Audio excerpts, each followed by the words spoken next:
Jadi hari ini saya mungkin banyak sharing tentang hidup saya dan kesannya kita lihat saudara. Karena saya diminta tolong oleh Pastor Yudi untuk mengisi kekosongan saat beliau tidak ada.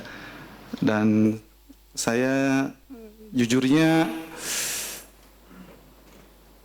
kalau saudara kenal saya beberapa tahun yang lalu ya saudara, saya ini orangnya itu super duper kuper. Jangankan disuruh maju untuk baca pengumuman atau offering gitu saudara ya. Berdiri itu saya nggak bisa saudara. Kalau saudara kenal saya tahun lalu, bahkan waktu saya maju ke depan, saya itu gemeteran saudara. Sebenarnya saya juga sekarang cukup grogi. Ya, give me grace. Ya. Saudara sabar-sabar sama saya ya, karena saya mungkin ceritanya ngaclok sana ngaclok sini, tapi saya percaya Tuhan sendiri yang akan memberkati saudara, bukan saya. Oke. Saya mau menceritakan banyak kejadian dari hidup saya. Saya mau sharing my life, latar belakang saya lahir dari keluarga yang biasa-biasa saja, tergolong miskin malah saudara ya. Keluarga biasa-biasa saja, saya dididik dalam keluarga Kristen yang menurut saya cukup taat. Dan saya selama kurang lebih 35 tahun saudara, saya percaya saya sudah tahu apa itu kekristenan. Saya tahu Tuhan Yesus itu Tuhan yang baik dan sebagainya. Sampai saya mendengar the real good news saudara, the gospel. Saya akan rubah kata Injil dengan kata kabar baik ya saudara, karena pemahaman kita tentang Injil, kalau kita ngomong tentang Injil di sini ataupun di luar, orang itu asosiasinya dengan agama Kristen, agama saudara, ya, sesuatu yang buat sebagian orang mungkin nggak ada bedanya antara agama Kristen dengan agama-agama yang lain, karena agama itu artinya tidak kacau ya, tidak berantakan. Jadi agama itu adalah sesuatu yang dibutuhkan supaya semuanya menjadi teratur. Tapi saya mau balik bahwa arti kata gospel sendiri, Injil adalah kabar baik. Kabar baik itu bukan kulit manggis diekstrak menjadi obat saudara ya. Karena di iklan sering bilang ada kabar baik, kulit manggis jadi obat. Kabar baik itu benar-benar kabar baik. Kabar baik yang mengubah hidup saya. Dan saya percaya banyak saudara di sini juga diubahkan oleh kabar baik ini. Bahwa Tuhan tidak lagi menghukum kita saudara. Tuhan sudah mengampuni kita seperti yang tadi oh iya, saya mau ngomong, sebenarnya banyak yang lebih berhak di sini daripada saya, saudara. Kita punya Pastor Fedri, kita punya Bro Roni yang secara, ya saya percaya, saudara, mereka jauh lebih siap daripada saya. Tapi by the grace of God, kemurahan Tuhan, saya dipercaya di sini. Tapi jangan senang dulu, Bro Jack. Saya di sini sebenarnya, ya saya tahu seseorang yang Tuhan percayakan di depan sini, Tuhan percayakan untuk memberkati semua dengan firman, ya betul ya. Tapi saya sedikit egois sebenarnya waktu saya dalam tanda kutip menerima tanggung jawab ini. Saya bilang, Tuhan, karena saya tahu saya itu orangnya ya seperti saya bilang, saya ini orangnya nggak teliti, nggak rapi, nggak orang yang bisa siap-siap, orang yang maju aja udah puji Tuhan banget, tepuk tangan banget saya buat saya pribadi ya. Saya juga memuji Tuhan sendiri bahwa Tuhan, kalau Tuhan memang memilih saya untuk maju ke depan, saya mau lihat Tuhan bekerja melalui saya. Amin. Jadi saya sedikit egois dalam arti kata, saya mau ngetes Tuhan gitu. Kalau memang Tuhan suruh saya maju, saya mesti bisa Tuhan gitu. Ya gitu ya. Jadi segala pujian, hormat, kemuliaan hanya bagi Dia saudara. Jadi kalau saudara melihat sesuatu yang baik dalam cerita yang saya mau share ini, saudara jangan lupa, ini bukan saya, tapi Tuhan Yesus. Oke ya. Iya, saya itu lahir di keluarga Kristen dan sebagainya dididik dalam itu. Saya punya latar belakang pendidikan juga acak adut. Jadi semua yang di sini punya latar belakang pendidikannya hancur mina, jangan putus asa. Saya adalah salah satu buktinya bahwa Tuhan itu Tuhan yang tidak bekerja dalam hukumnya manusia. Ya. Pendidikan saya hancur. Saya juga secara laki-laki banyak pengalaman buruk dengan wanita.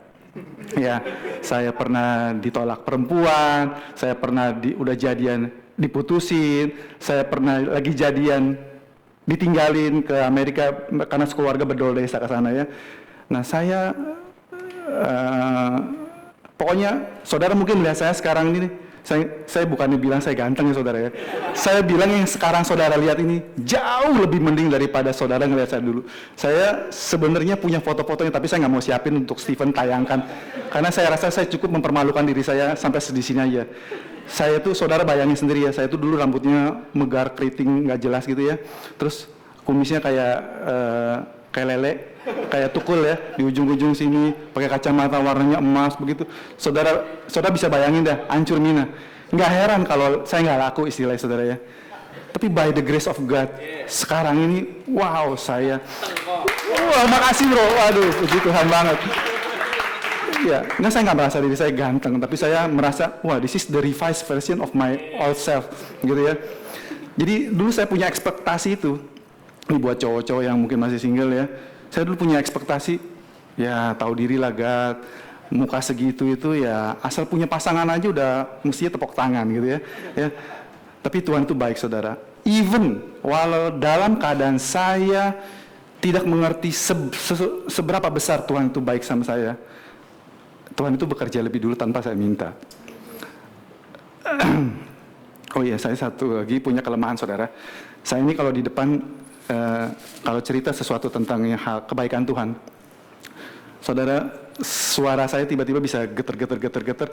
Dulu tuh saya nangis malah saudara. Beneran, saya di depan tuh, kalau di depan tuh bisa, ya begitulah. Jadi saudara nggak bisa dengar apa yang saya dengarkan, apa saya bicarakan. Tapi puji Tuhan, saya sendiri, ini seperti yang saya bilang tadi, saya nantang Tuhan, kalau saya maju jangan permalukan saya Tuhan. Jangan sampai saya geter gitu terus sambil nangis gitu kan, jelek banget. Terus saya bilang, sekarang saya mau nyombong saudara. Sekarang karena kebaikan Tuhan, karena anugerah Tuhan, saya dikaruniai istri yang cantik buat saya. Saya Tuhan karunia 3 anak yang luar biasa. Wow. Iya. Ya, saya juga mau seperti Yesus ya saudara. Saya sama istri itu udah nggak ada lagi buron dia. Saya sama istri itu, saudara jangan, kita ini semua benar-benar manusia betulan. Kita yang di depan sini itu sebenarnya nggak beda dengan kalian yang duduk. Jangan pernah pikir. Dulu saya pernah pada posisi seperti itu saudara. Yang duduk ini dengan yang berdiri itu holy, ya. Kalau mereka sharing firman, mereka akan bilang, setiap hari saya berbahasa roh dengan Tuhan, komunikasi sama Tuhan, buka lemari baju, Tuhan pakai baju yang mana? Tuhan saya punya mobil, kita hari ini mau naik yang mana? Gitu. Sampai sedemikian dekatnya. Saya pernah terkondem loh saudara, dengerin orang dari mimbar itu bicara seperti itu. Kelihatannya gimana ya saudara? Jadi kayak ada jarak yang jauh antara saya dengan Tuhan. Saya nggak seperti kayak dia. Dia tuh mungkin setiap hari baca Alkitab, setiap hari mungkin bangun jam 3 doa, nggak mau kalah sama tetangga ya. Bangun subuh-subuh berdoa, mungkin sampai ya berbagai-bagai posisi. Terus berpuasa terus-terusan. Sedangkan saya enggak. Gitu kan? Kita tahu siapa kita sebenarnya. Kita yang di depan ini nggak jauh beda sama kalian semua. Saya dan istri berantem sering saudara, sering. Kalau saya sering sumbunya pendek ya orang bilang ya, short tempered ya. Sesuatu nggak seneng, saya bisa marahin istri secara private. Ya, tapi di sini saya mau belajar seperti Yesus. Yesus itu kalau negur orang 1 lawan 1 saudara. Tapi kalau dia muji orang di depan semua orang. Ya. Oke saudara. Iya. Masa lalu saya seperti begitu. Saya juga lahir di keluarga yang saya nggak malu menceritakan betapa kehidupan saya ini berantakan. Kenapa saudara? Karena saudara, orang akan melihat betapa Tuhan bekerja dengan luar biasa di keluarga saya. Orang tua saya bercerai, saya punya 3 saudara kandung dan 3 saudara bukan kandung. Tapi uniknya saudara yang tiri istilahnya saudara, itu 3-tiganya beribadah di GBC bersama-sama saya.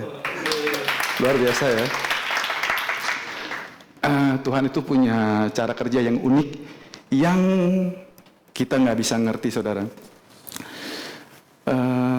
Latar belakang pendidikan saya hancur, tapi puji Tuhan, Iya, ini juga sama. Kalau saya dan saudara sama-sama ngelamar pekerjaan sekarang ini, bawa CV kalian ke suatu perusahaan, whatever ya, saya berani taruhan bahwa saudara yang diterima daripada saya. Kenapa? Saya ini nggak punya ijazah apa-apa untuk saya setorkan kepada tempat saya kerja. Karena saya nggak bisa, dan Tuhan itu tahu, Tuhan itu baik. Tuhan bikin saya nggak perlu kerja sama orang, jadi saya punya usaha sendiri. Ya, buat saya itu ini sesuatu yang tidak pernah saya bayangkan. Saya tuh ya cita-cita orang kebanyakan tuh seperti apa sih ya? Sekolah yang benar, ntar kerja di tempat yang baik, dapat gaji yang cukup gitu kan saudara. Ya, tapi puji Tuhan, Tuhan punya rencana yang lain. Dengan usaha yang sekarang saya jalani, saya punya waktu yang bebas, lebih banyak untuk keluarga, saya bisa terlibat di pelayanan gitu saudara ya. Saudara, dan saya bisa ketemu sama Tuhan mempertemukan saya dengan God's Beloved Church di tempat ini. Ini juga perjalanannya panjang, saya nggak bisa ceritakan semua, tapi saya melihat sekarang fingerprints-nya Tuhan tuh ada di mana-mana dalam hidup saya. Even dalam kegagalan saya, saudara. Ya, oke.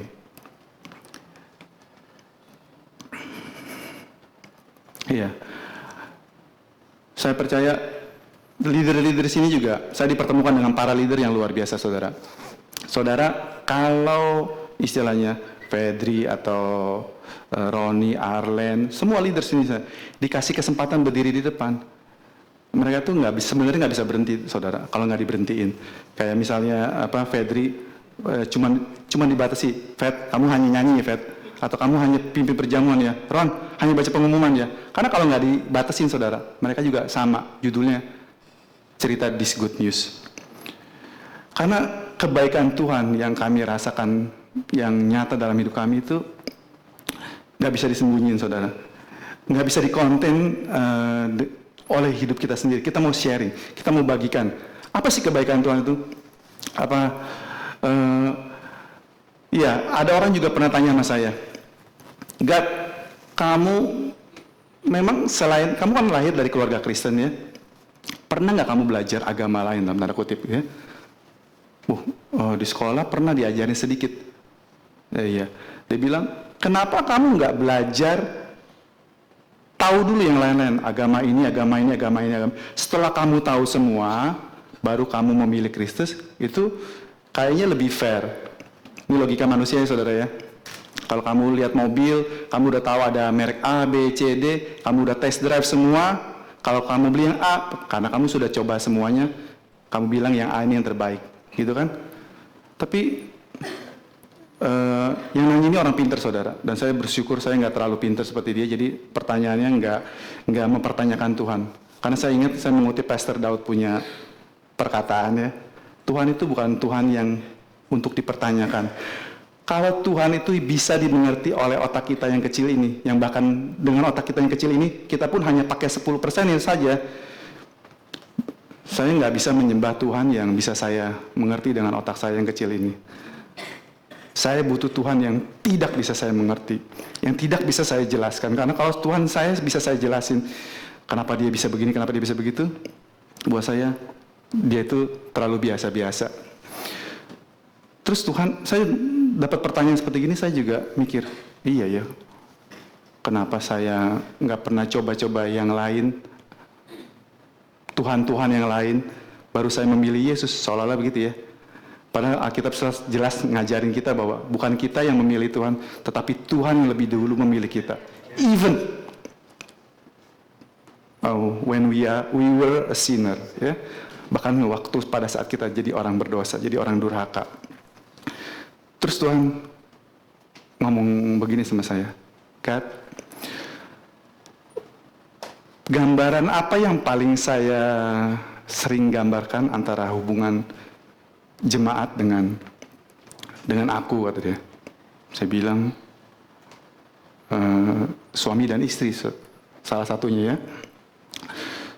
Iya, suami dan istri. Saya ambil contoh saya aja ya. Saya kenal banyak wanita dalam hidup saya. Kenal karena satu sekolah, satu kelas, di gereja juga banyak wanita, gitu kan saudara.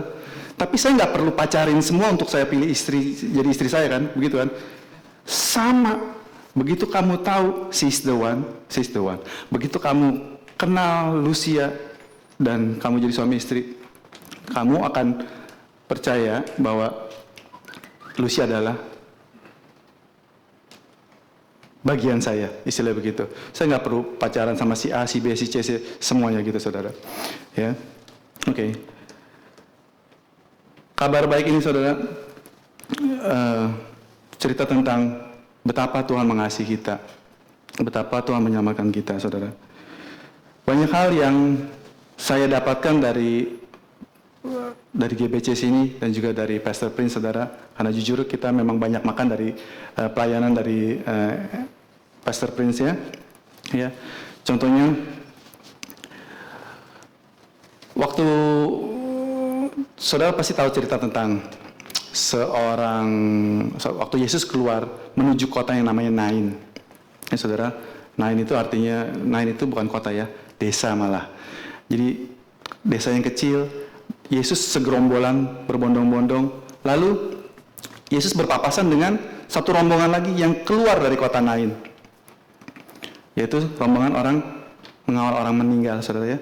Ada seorang ibu yang ditinggalkan seorang anaknya. Ibu ini janda, nggak punya suami, terus anak laki satu-satunya pun meninggal. Buat orang Israel, janda itu suatu kekurangan ya. Terlebih lagi anak laki-lakinya yang diharapkannya bisa nolong dia juga meninggal.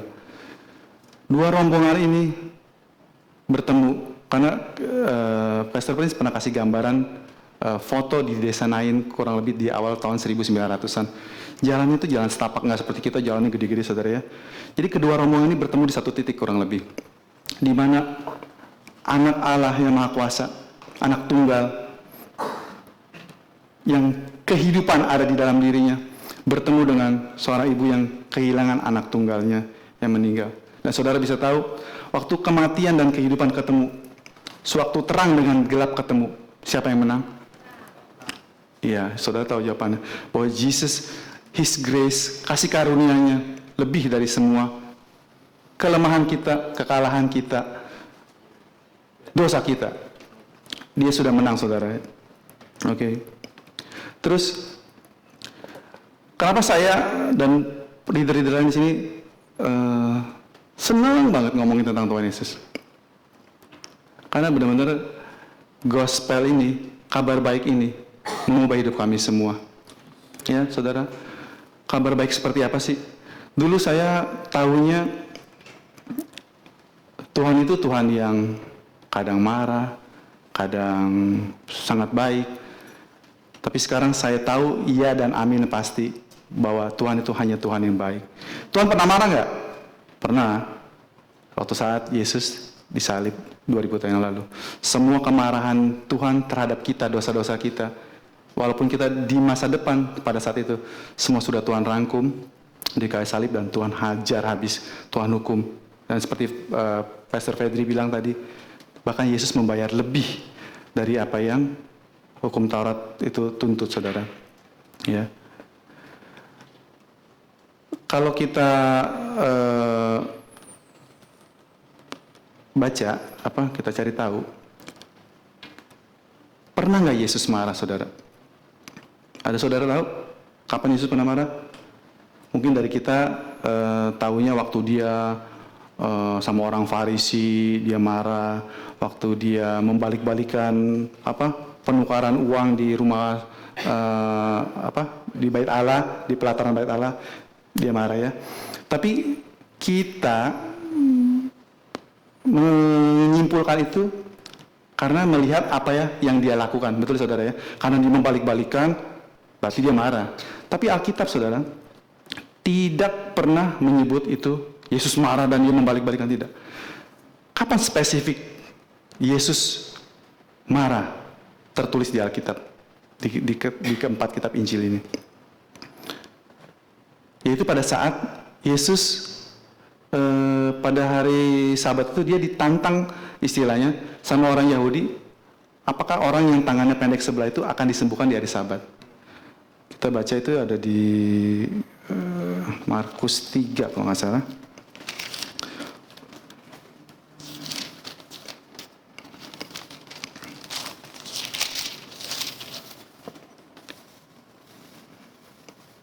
ya.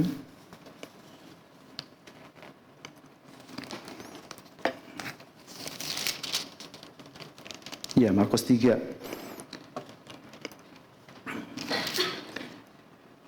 Yang di ayat keempat, dia bilang begini. Kemudian katanya kepada mereka, manakah yang diperbolehkan pada hari Sabat? Berbuat baik atau berbuat jahat? Menyelamatkan nyawa orang atau membunuh orang? Tetapi mereka diam saja. Ia berduka cita karena kedegilan mereka dan dengan marah ia memandang sekelilingnya kepada mereka. Lalu ia berkata kepada orang itu, ulurkanlah tanganmu. Dan ia mengulurkan tangannya, maka sembuhlah tangannya itu. Saudara, dalam bahasa Indonesia, kalau kita cari pakai Alkitab di handphone kita atau di tablet kita cari marah dalam bahasa di Injil gitu ya, akan keluar banyak kata Yesus marah, Yesus marah. Tapi sebenarnya dalam terjemahan bahasa Inggris, yang lain-lain itu kata-katanya rebuke, saudara, menegur dengan keras. Hanya di passage ini, di ayat ini, Yesus dikatakan He is anger, dalam mungkin ada di KJV-nya, Steve. Ya, jadi ya, He had looked around with them with anger. Ini adalah satu-satunya tempat Yesus dicatat oleh Roh Kudus. Yesus marah. Marah kenapa? Karena mereka lack of grace, karena mereka kurang kasih karunia, saudara. Jadi kalau kita mau tahu seperti apa Tuhan kita itu, apa hatinya, dia itu full of grace, saudara. Dia itu kalau kita melihat sesuatu kekurangan, dia tidak melihat kekurangan itu menjadi besar. Saya pribadi, saya masih banyak belajar dalam hal ini, saudara. Karena saya notice banget, kalau saya melihat sesuatu yang keadaan ya, saya bisa menangkap sesuatu yang jelek dari situ, saudara. Saya mau belajar seperti Tuhan Yesus. Saya mau melihat hal yang baik dari situ, dari sesuatu kejadian. Saya mau belajar memberkati. Saya mau belajar berkata-kata yang baik, gitu, saudara. Jadi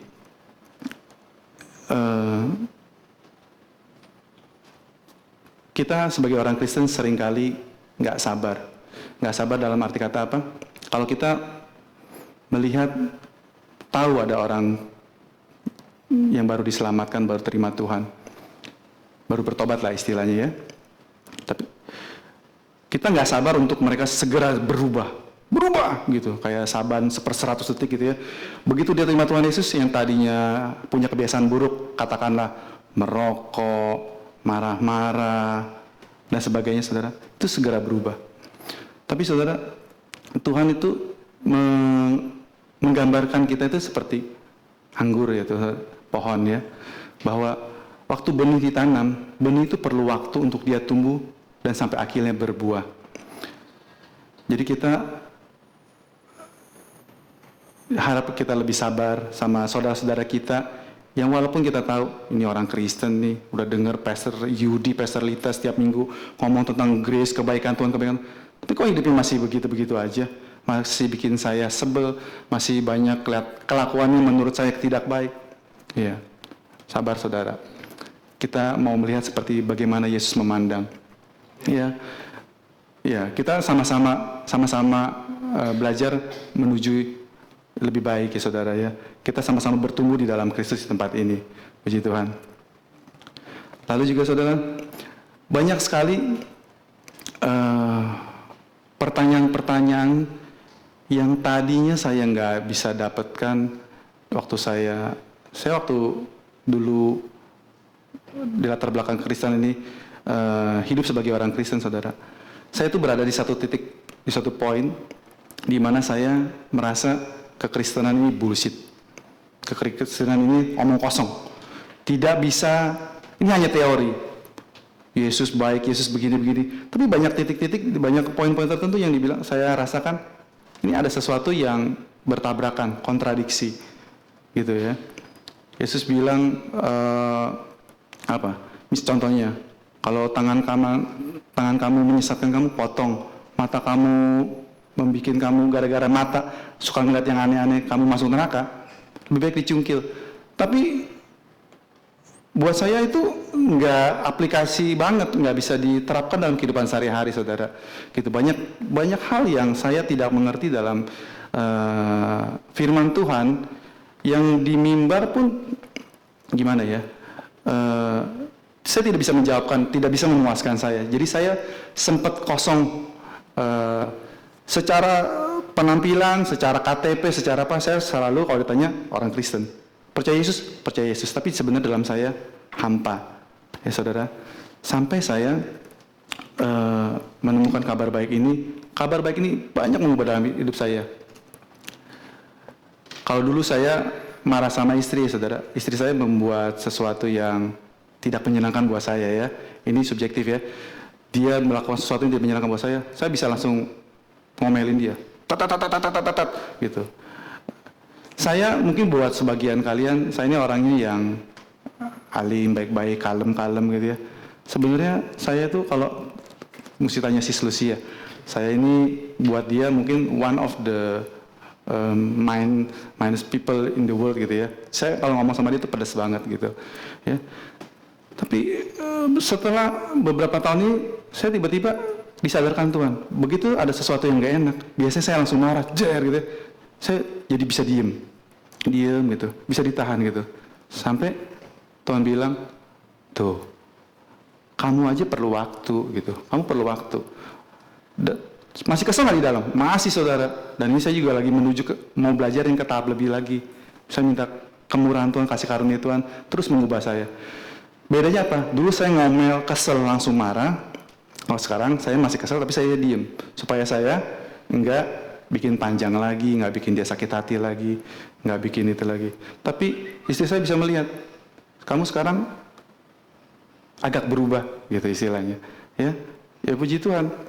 Puji Tuhan. Dan saya saya percaya, saya berdoa untuk kita semua juga menuju ke hal yang lebih baik ke depannya sama-sama. Oke.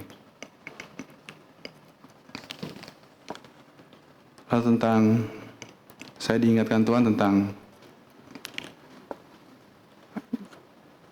kita ini sering dengerin khotbah seolah-olah ini kita yang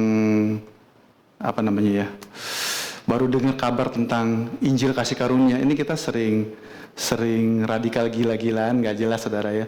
Saya nggak pernah berada di posisi itu. Begitu saya dengar tentang kabar baik ini, saya buset, selama ini saya dikibulin pendeta saya, bahwa ternyata Tuhan nggak pernah marah sama saya lagi. Saya sering dengarnya dulu, kalau kamu hidupnya masih nggak benar, jangan ngarep Tuhan berkati kamu. Jangan ngarep, pokoknya banyak jangan ngarepnya ya. Jadi waktu saya dulu hidup sebagai orang biasa yang tulus saudara, kita ibadah. Saya dulu minggu datang ibadah itu karena harus ya saudara. Karena di hukum Taurat nomor 4 sih ya, kita harus beribadah. Kalau enggak, ya itu jangan ngarep itu. Ya, jadi saya setiap minggu beribadah karena keharusan ilmu kudu. Tapi begitu saya dengar kabar baik ini, pikiran saya tuh berubah ya. Terus saya baru dengar khotbah Pastor Prince. Oh iya, bagaimana saya ketemu dengan Injil kasih karunia ini, kabar baik ini. Saya sama istri nikah tahun 2007. Kami rencananya mau tunda setahun baru punya anak, karena kami nikah dengan biaya sendiri. Jadi kami pinjam bank untuk biaya pernikahan. Jadi kami nyicil selama setahun teorinya. Jadi setelah kami nikah, kami sama-sama kerja, bayar cicilan, ya, udah lunas, baru udah mikir punya anak. Tapi Tuhan punya rencana lain, saudara. Saya baru nikah, istri sudah ngelamar kerja, sudah diterima, istri hamil, jadi batal. Inti cerita aja, saya setahun kemudian kami punya kesempatan, 2 tahun kemudian 2009 kami punya kesempatan pergi ke luar negeri bersama-sama. Saya, istri dan anak pertama saya, Joy. Saya ke Singapura karena ini liburan pertama. Istri sudah mempersiapkan baik-baik tujuan-tujuan yang dituju, dan kami ini keluarga Kristen yang yaitu kami sedikit sombong bahwa kami ini Kristen yang taat. Jadi bahkan kalau kami jalan-jalan ke luar negeri pun, hari Minggu itu kami harus ke gereja. Udah jadi tradisi. Walaupun sebenarnya agak tanggung, masa Minggu ya ke gereja lagi liburan gitu kan. Tapi kami itu tujuan kami pengen ke gereja yang saat itu terkenal lah di Indonesia, ya, gereja yang terkenal di Singapura. Tapi teman-teman istri saya di Singapura ternyata nggak ada yang ibadah di situ, ya. Dari 4 teman kalau nggak salah, hanya 1 yang Kristen yang rajin gereja dan dia ibadahnya di NCC. Jadi kami pikir ya udahlah, Tuhan Yesusnya sama, begitu ya saudara ya. Tuhan Yesusnya sama, kita ibadah. Yang penting ada teman yang nemenin kita ibadah bareng. Jalan-jalan ibadah, ngantri segala ya saudara. 1,5 jam sebelum buka udah ngantri. Terus begitu ruang rame banget, sekolah minggunya dipisah. Wah itu di situ saya kagum saudara ya. Betapa saya baru pertama kali itu ngelihat secara, bukan kata orang, saya ngelihat secara langsung bahwa anak saya umur waktu itu umur 1 tahun lebih, sekolah minggunya dititipin ke sekolah minggu, asyirnya senyum-senyum semua, nggak ada yang kayak kepaksa dipilih jadi asyir gitu saudara ya. Ya, saya percaya di sini juga nggak ada ya. Oke. Disuruh senyum semuanya. Satu anak bisa dipegangin, kalau nggak salah satu pengerja itu bisa pegangin 1 anak baby. Dan mereka punya tempat ibadah di sini, tempat penitipan anak di sini. Ibaratnya itu kayak Taman Anggrek dengan CP, saudara. Beda mall, beda lantai. Itu jadi waktu saya titipin anak dan mau ibadah tuh lari 5 menit itu nggak nyampe loh. Lari terus nyerobot orang di tengah jalan segala tuh nggak nyampe. Inti ceritanya, di situ saya tahun 2009 itu pengetahuan saya tentang bahasa Inggris itu tidak seperti sekarang ini. Sekarang ini jauh lebih mending. Waktu tahun itu, ya gitulah saudara, nilainya asal lulus saja. Jadi apa yang Pastor Prince khotbah saat itu, ya, saya tuh nangkep ya mungkin 50% itu udah puji Tuhan ya. Tapi saudara, yang perlu saya tahu, yang perlu saya ngerti, Roh Kudus itu bikin saya ngerti. Saya bisa dengar, apaan nih? Kok dia pakai ayat yang nggak pernah saya dengar sama sekali seumur hidup saya jadi orang Kristen. Berdiri di 2 perahu, Sarah, Hagar, hukum Taurat, kasih ini apaan? Tapi di dalam saya itu lompat-lompat, saudara. Wow, saya bilang, ini kayaknya lain nih. Ini beritanya kabar baik banget gitu. Saya padahal nggak ngerti bahasa Inggris banyak, saudara. Jadi saya khotbahnya dia tuh setengah-setengah saya dengerin. Tapi ya gitu, ada sesuatu dalam diri saya yang ini bagus banget gitu ya. Terus begitu pulang dari Singapura maksudnya, temannya istri saya ini membekali kami dengan satu album isinya khotbah Pastor Prince semua, ya. Jadi ada yang 2 CD, ada yang 1 CD full. Begitu sampai ke Jakarta, dulu Jakarta beberapa tahun lalu sama sekarang sama macet, ya. Dulu saya tuh di jalan, dulu saya masih sering belanja saudara, dari Puri Mall jalan ke Mangga 2 tuh jalan yang relatif nggak terlalu jauh secara jarak, tapi bisa mencapai 2 jam itu udah puji Tuhan ya, biasa 3 jam. Itu biasanya kalau di jalan tuh orang normal itu biasanya full of kita paling pintar sendiri, lain goblok nyala gitu kan, kita paling pintar sendiri sepanjang jalan. Tapi pokoknya membosankan sekali di jalan tuh, bikin bete. Paling kita dulu setelin musik saudara ya. Tapi sejak ada bekal dari Singapura, saya dengerin Pastor Prince. Wih, Didi. Ini ayatnya, saya sampai waktu pertama kali dengar Pastor Prince khotbah, saya pikir Alkitabnya sama nggak sih terjemahan? Saya nggak pernah dengar ayat-ayat yang dia pakai, dan pakainya itu banyak banget ayatnya saudara. Dari Galat. Saya nggak tahu ya, mungkin orang sini lebih senang kitab-kitab yang mudah dicerna ya saudara ya. Matius, Markus, Lukas, Yohanes gitu ya. Mulai yang lain-lain itu mereka nggak pernah bahas. Saya nggak pernah dengar jujur aja. Padahal saya menilai diri saya ini cukup rajin loh. Saya setiap minggu ke gereja. Kalau ada seminar-seminar di GBK itu saya kadang-kadang datang ya. Sekolah minggu saya dari kecil belajar gitu ya. Tapi ternyata begitu saya dengar tentang this good news, saya tuh kayak sama Tuhan di kilometer saya direset lagi, di nolin lagi. Kamu tuh belum kenal saya sebenarnya selama ini gitu loh.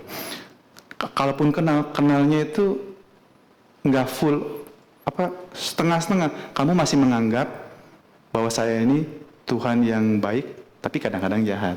Kadang-kadang sedikit, tapi masih bisa gitu. Masih bisa hukum kamu. Dan saya ini harus saya akui ya, waktu masa mudanya saya ini masuknya STM saudara. Jadi ya STM bangunan. Jadi dikelilingi oleh banyak laki-laki begitu ya. Pergaulannya biasanya juga nggak jauh-jauh. Pokoknya saya banyak hidup jatuh dalam dosa. Ya. Dan saya tuh suka banget naik motor waktu saya sekolah itu ya, sampai kuliah. Naik motor dan saudara bisa lihat tangan saya ini banyak aksesorisnya, bukan ditato ya, tapi banyak borok. Naik motor jatuh. Setiap saya punya kejadian buruk, kecelakaan, ada uang hilang atau apapun yang buruk ya, saya dulu sering tanpa saya sadari, saya ini self condemn. Saya langsung bilang, wah Tuhan sedang tegur saya. Saya lagi dihukum nih, lagi didisiplin sama Tuhan.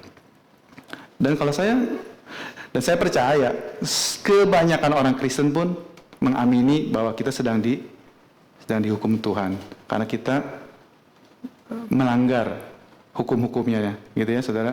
Ya. Tapi begitu saya dengar kabar baik ini, wow. Dan saya kurang lebih beberapa bulan setelah itu saudara, saya ini mengalami sindrom yang namanya Savior syndrome ya saudara. Saya ingin menyelamatkan semua orang yang saya rasa sama seperti saya, senasib sepenanggungan, dengerin firman yang salah. Jadi saya cerita sama adik saya, sama cici saya, sama mama saya, sama papa saya. Pokoknya yang paling dekat kena impact itu adalah keluarga dulu biasanya, orang-orang terdekat dulu. Ternyata kita salah selama ini gitu ya, tanpa kita sadari. Dan ini berlangsung cukup lama loh saudara. Tanpa saya sadari, saya ini jadi dibentuk seperti Farisi-Farisi lainnya. Sebenarnya sama aja kemasannya. Jadi kalau saya dulu melihat orang lain kalau menceritakan tentang firman Tuhan, nyampur antara law dan grace, kasih karunia dan hukum Taurat, saya akan langsung otomatis khotbahnya nggak pure grace. Seolah-olah begitu saudara ya. Ya, wah bikin sesat orang, gitu kan? Gitu. Jadi ada menghakimi dalam hati, ya. Padahal saya hampir di setiap sermonnya Pastor Prince selalu bilang, kita sebagai orang yang kenal grace, kita pun harus graceful. Kita penuh kasih karunia sama mereka. Mereka tuh seperti ada selubung, ada lot di matanya dia. Mereka belum kenal. Karena kasih karunia kamu sudah melihat God gitu loh. Nah, kamu doain aja gitu. Dan banyak sekali saya juga ketemu orang-orang yang tanda kutip seperti saya saat itu, ya. Jadi banyak orang-orang yang pengen membantu Tuhan. Tuhan, ini banyak sekali jemaatmu dibodoh-bodohin di Indonesia ini, di Jakarta khususnya. Tuhan, ayo dong adakan kegerakan-kegerakan gitu kan. Ayo pakai siapa si pembicara-pembicara kasih karunia untuk datang ke Indonesia untuk memulihkan. Sampai satu hari Tuhan bilang begini. Saya sambil lagi dengar khotbah yang campur-campur itu, saudara. Karena dulu ya waktu saya ibadah, begitu saya kenal tentang this good news, saya kan tetap ibadah ya saudara ya. Walaupun dalam hati itu bergumul selalu. Dengerin ibadah, waktu dengerin bukannya sejahtera, malah ngedumel. Buat saya nggak baik. Tapi kalau saya di rumah doang, Tuhan juga bilang, kita perlu corporate anointing ya saudara. Kita perlu berkumpul dengan saudara-saudara seiman kita untuk kita saling dikuatkan. Karena kalau kita di rumah sendirian jadi pertapa begitu, sakti sendirian, dalam kamusnya Tuhan tuh nggak ada saudara. Ya, oke. Terus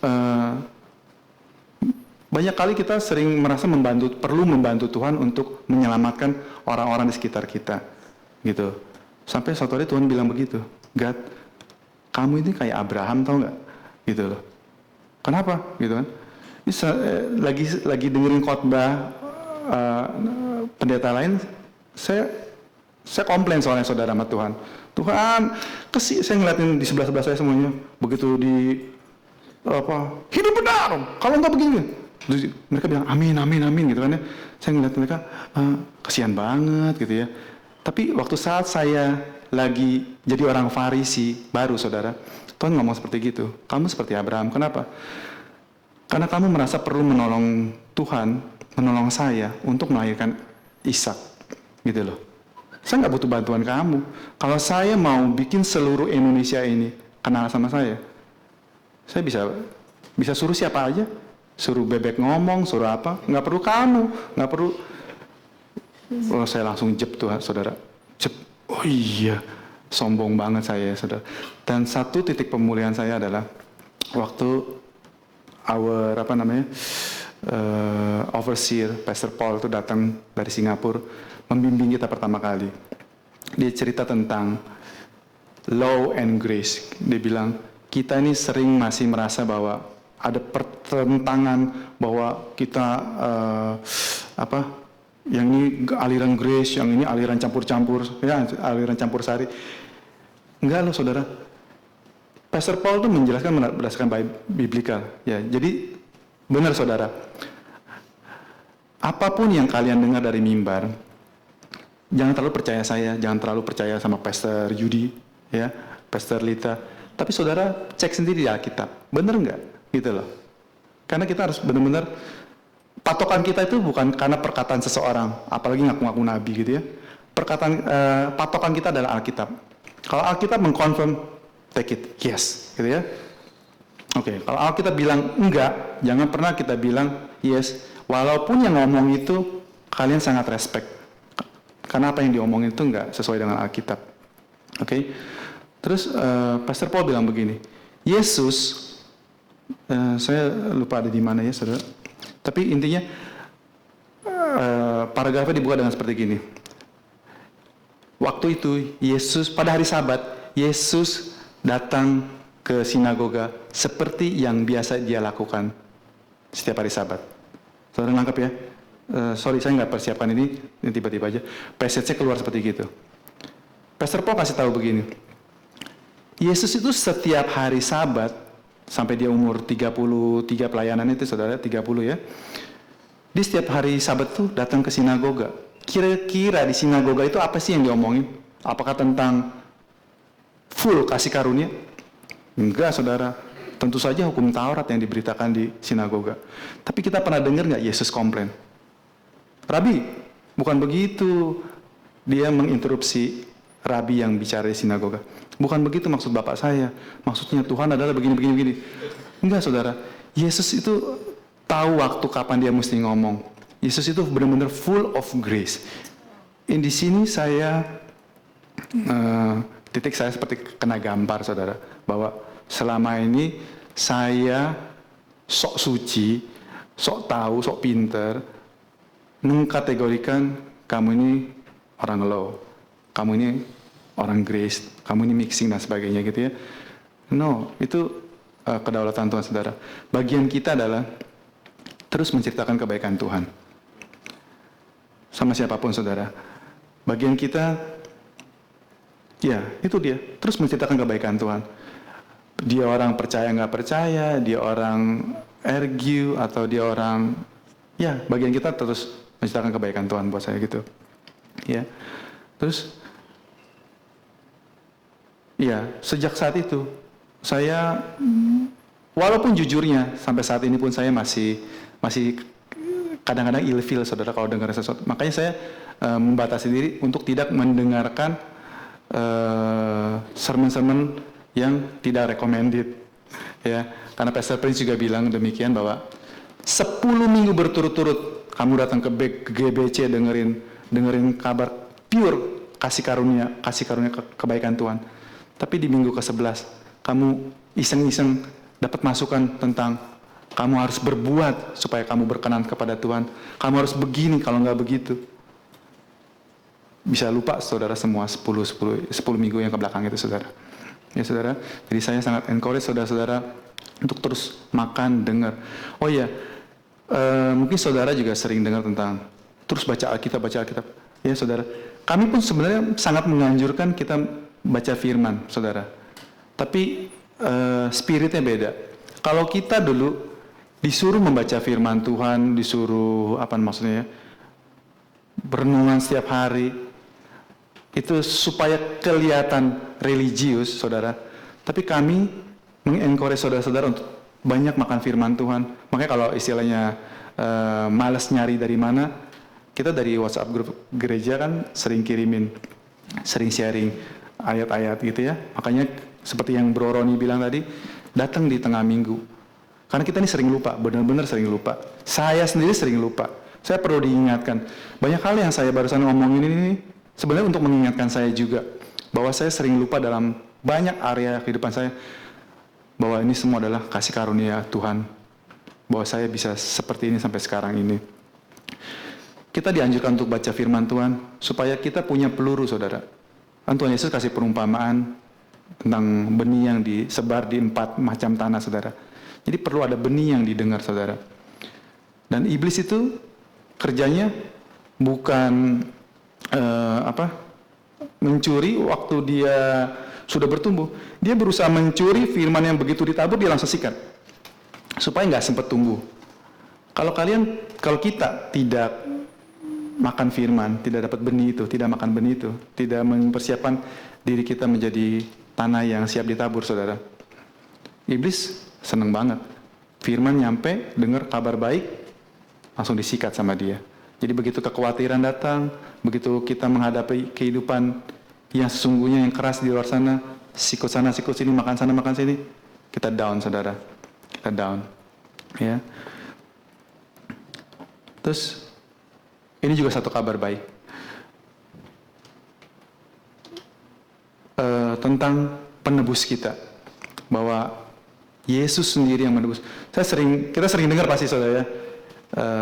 Dia sendiri, He Himself redeem our sins, gitu ya. Dia sendiri menyerahkan dirinya, gitu. Dan sering juga dikasih tahu, kenapa bukan malaikat? Tapi saya nggak pernah mikir, saudara, sebenarnya. Nggak pernah mikir sampai beberapa waktu lalu saya juga mikir, iya Tuhan, kenapa Tuhan harus Tuhan sendiri yang mati? Kenapa nggak malaikat? Toh malaikat bisa jadi manusia, ya kan? Di zaman Nuh dia bisa berbentuk sebagai laki-laki, melahirkan anak-anak manusia. Toh manusia, Tuhan bisa pilih malaikat yang tidak berdosa untuk jadi manusia, dan dia yang dia aja yang disalipin. Tapi ini sesuatu juga yang kita tidak ngerti. Sampai kapanpun, saudara, kita nggak bisa ngerti betapa Tuhan itu mengasihi kita. Sebelum saya nikah dan punya anak, saya hanya punya wawasan revelation tentang Tuhan mengasihi saya sedemikian, gitu ya. Saya tahu Tuhan begitu mengasihi saya, tapi saya nggak tahu seberapa besar.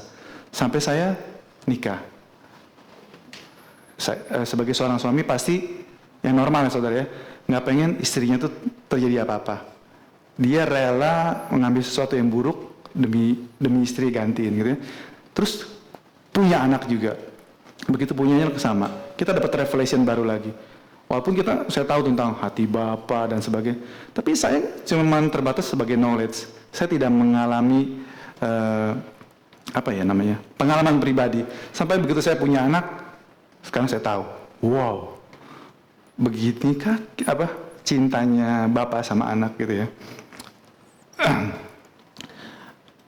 Saya percaya semua yang di sini yang punya anak tahu orang tua itu akan rela melakukan apa saja buat anaknya, gitu.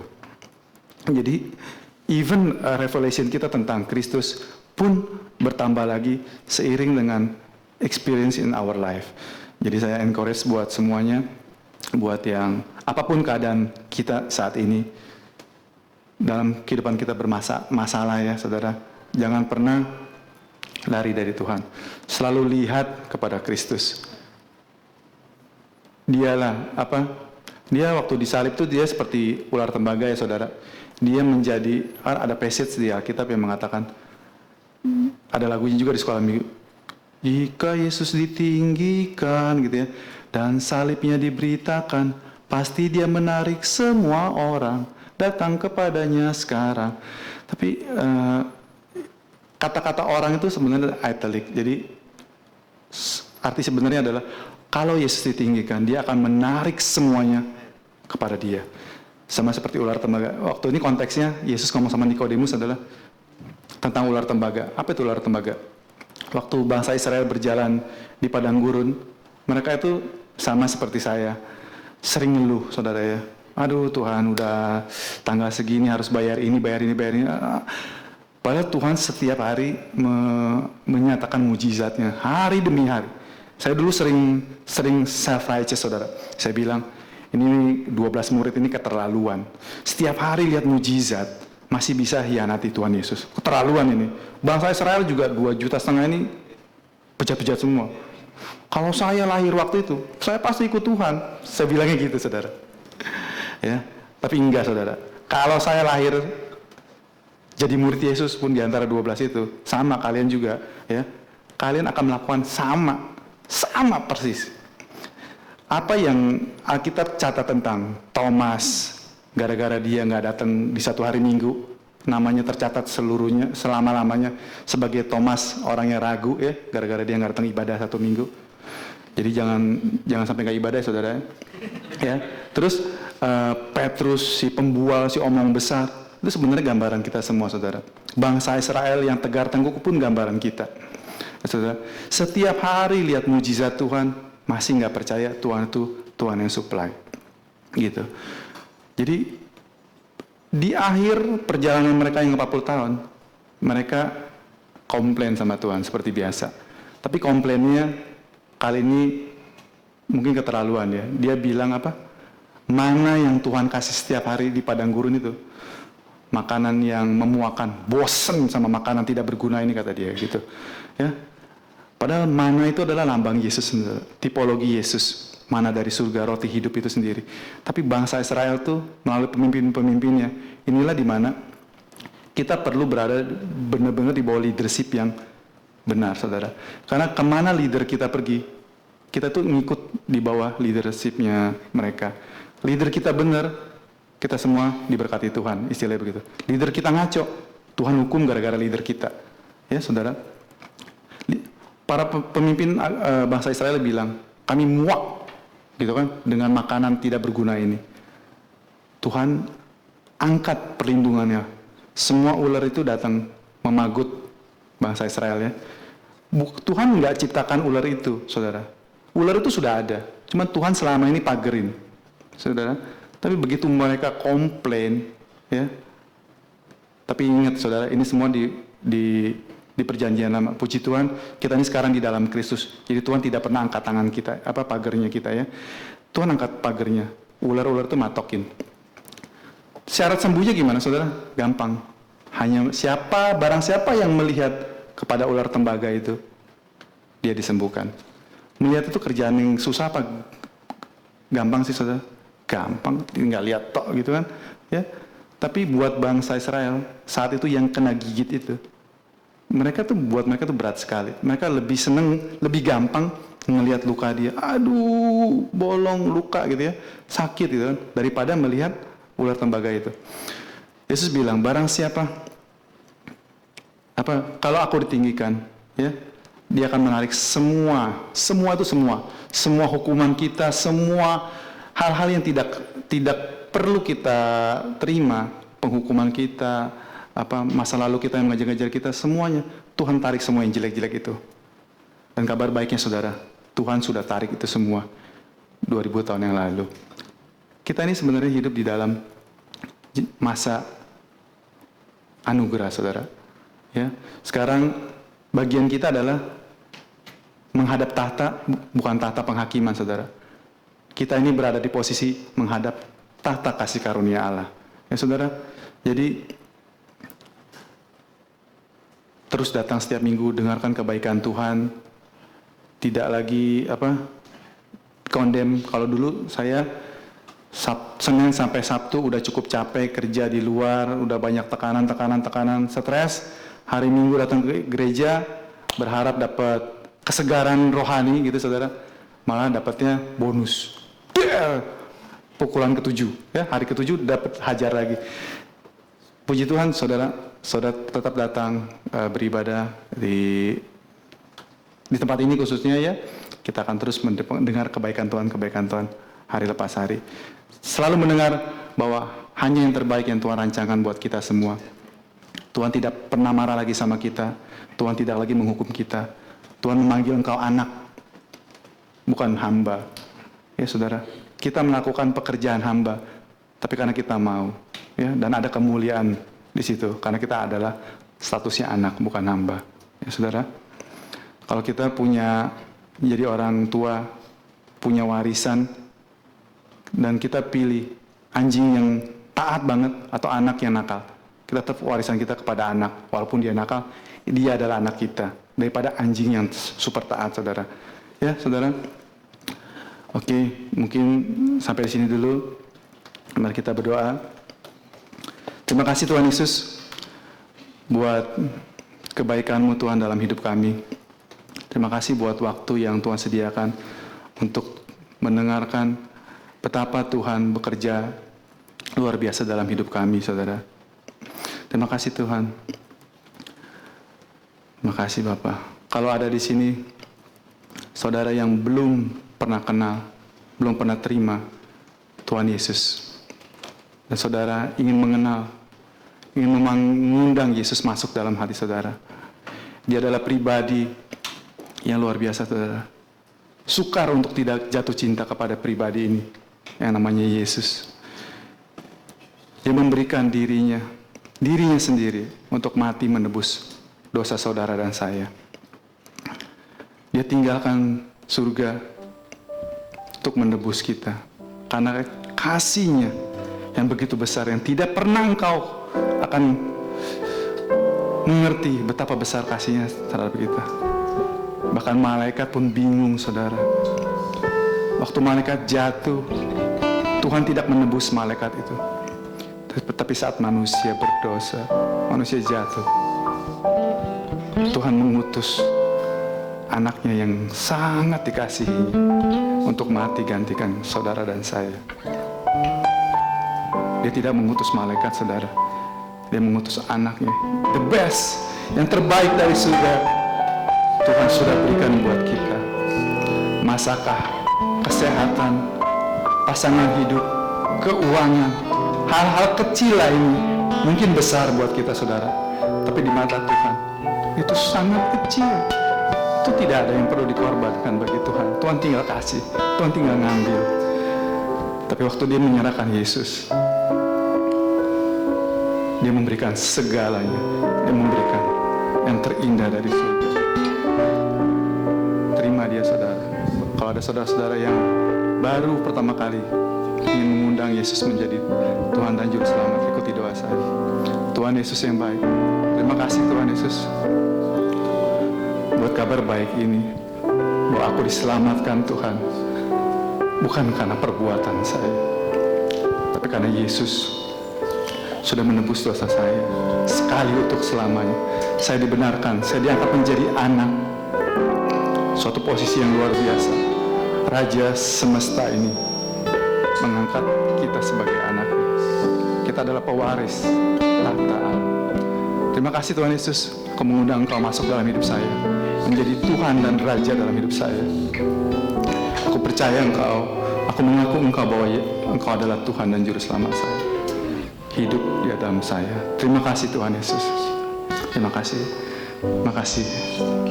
Haleluya Tuhan.